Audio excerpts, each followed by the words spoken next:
A beautiful day to everyone. I hope you all are doing well and making a fruitful use of your time.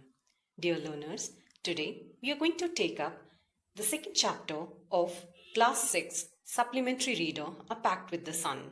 The chapter is titled as The Friendly Mongoose.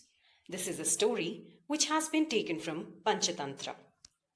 Let us have a quick glance at the content of the presentation. We'll begin with the introduction, then we shall see the characters that are present there in the story. In the third part, we'll take up the word meanings, and in the fourth one, we'll go through the explanation of the story. Then in the fifth part, the summary shall be discussed, and finally, we'll end the presentation with a conclusion. Before we begin the lesson, let us learn a little about Panchatantra, which is a collection of 84 stories. It is believed that the original text was written by a Hindu scholar named as Pandit Vishnu Sharma in 3rd century BCE in Sanskrit language.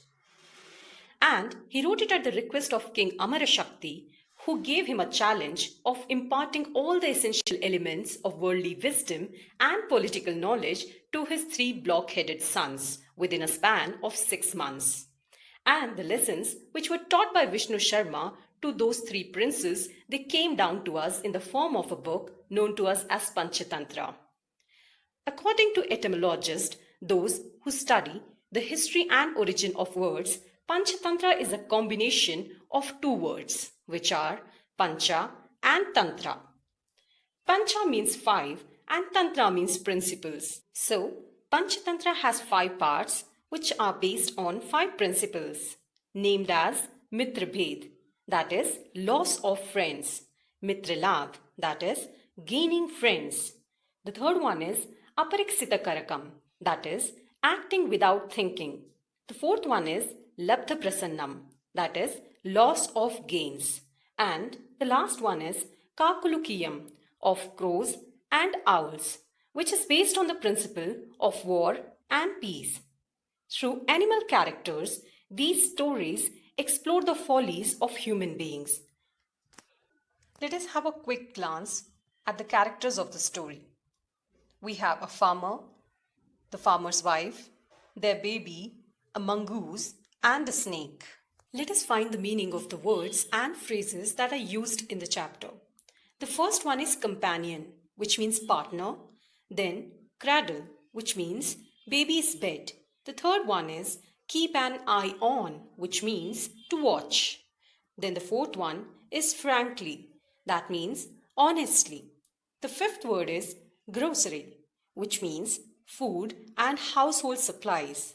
Then the next one is customary, which means as usual. The seventh one is scream, that means to shout.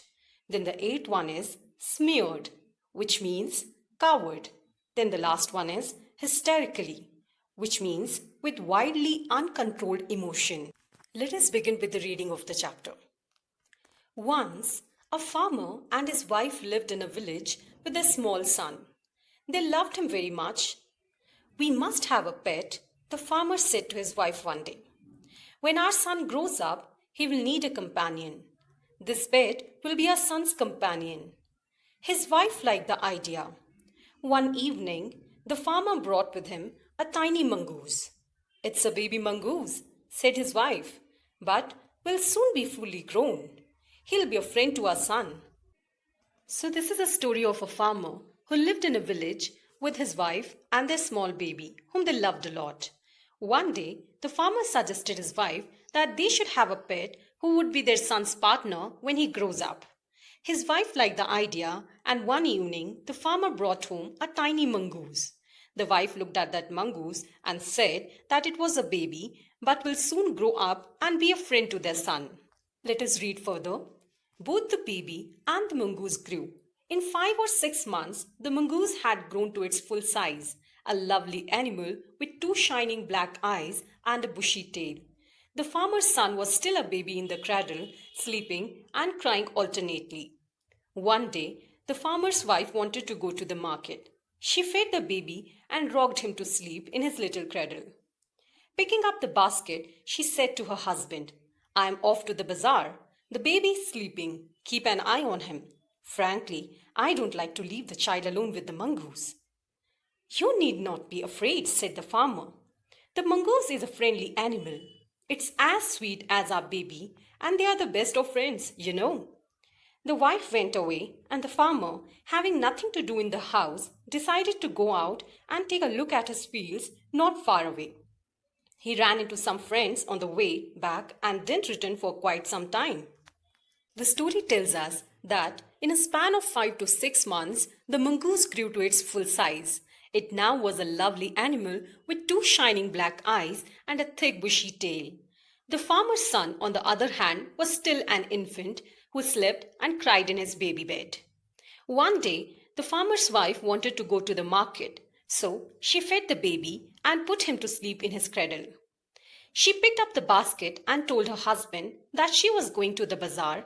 She further said that the baby was sleeping and she wanted him to keep an eye on the baby, as she didn't trust the mongoose and was reluctant to leave the baby with him. The farmer told her that her worries were baseless, as the mongoose was a friendly and sweet animal and also the best friend of the baby. The wife left for the market, and the farmer, who had nothing left to do at home, decided to go to his fields. On his way back to home, he met his friends and got busy talking to them, so he didn't return for quite some time. Let's see what happens next in the story. The farmer's wife finished her shopping and came back home with a basket full of groceries. She saw the mongoose sitting outside as if waiting for her. On seeing her, he ran to welcome her, as was customary. The farmer's wife took one look at the mongoose and screamed, "Blood!" she cried. The face and paws of the mongoose were smeared with blood. "You wicked animal! You have killed my baby!" she screamed hysterically. She was blind with rage and with all her strength brought down the heavy basket full of groceries on the blood-smeared mongoose and ran inside to the child's cradle. Now we learn that the farmer's wife finished her shopping and came back home with a basket full of groceries. She saw that the mongoose awaited her arrival while sitting outside their home. On seeing her, the mongoose, as per his habit, ran to welcome her. She saw that the mongoose's face and paws were covered with blood, and she screamed at the sight of the blood. In a fit of anger, she started screaming madly at the mongoose while calling him a wicked animal who had killed her baby. She was so uncontrollable in her anger that she brought the heavy grocery basket down on the mongoose with all her strength and ran inside to the child's cradle. Let us read the last part of the chapter. The baby was fast asleep, but on the floor lay a black snake, torn and bleeding. In a flash, she realized what had happened. She ran out looking for the mongoose. "Oh, you saved my child. You killed the snake. What have I done?" she cried, touching the mongoose, who lay dead and still, unaware of her sobbing. The farmer's wife, who had acted hastily and rashly, stared long at the dead mongoose. Then she heard the baby crying. Wiping her tears, she went in to feed him. So, when the farmer's wife went inside her home, she found that her baby was sleeping soundly in his bed. But she noticed that a torn, bleeding black snake was lying on the floor. Suddenly, she realized what might have happened. In her rage, she accused the mongoose of killing her baby, whereas the mongoose saved her baby from the snake. She ran out looking for that animal. She repented her action by sobbing and touching the dead mongoose. The mongoose that lay dead was unaware of her repentance. She acted hastily and rashly without knowing the truth. And now she long stared at the dead mongoose. She then heard the baby crying.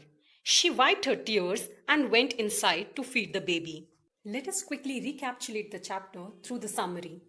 Once, a farmer used to live in a village with his wife and the newborn child.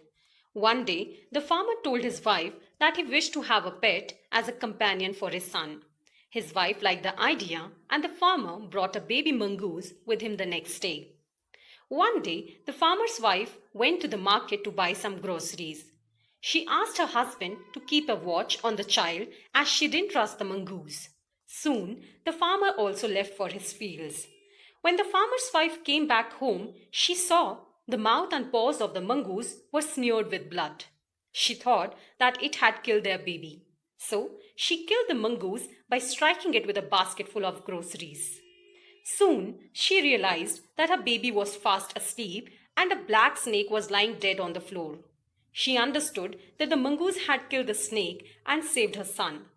She now repented her hasty action, but it was too late.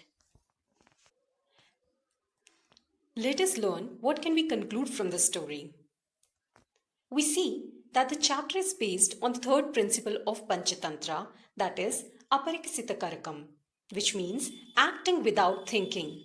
Many a times we act in imprudence and we have to bear negative consequences of our actions. In the chapter, the farmer's wife was suspicious of the mongoose because it was an unusual pet and had grown to its full size, whereas her baby was still an infant in the cradle. The moment she saw the blood-smeared face of the mongoose, she didn't think twice before killing the mongoose mercilessly. She acted hastily and rashly in a fit of rage, and could not undo her action when she learned the truth. What was left then was only repentance and guilt. Imprudence is a human folly, and it must be remembered that the actions performed cannot be undone. Hence, one should not act in haste or rage, and should learn about all the facts related to the matter and also analyze the consequences of the action to avoid repenting later. Dear learners, I hope you liked the video and could comprehend the story well. Thank you for watching the video.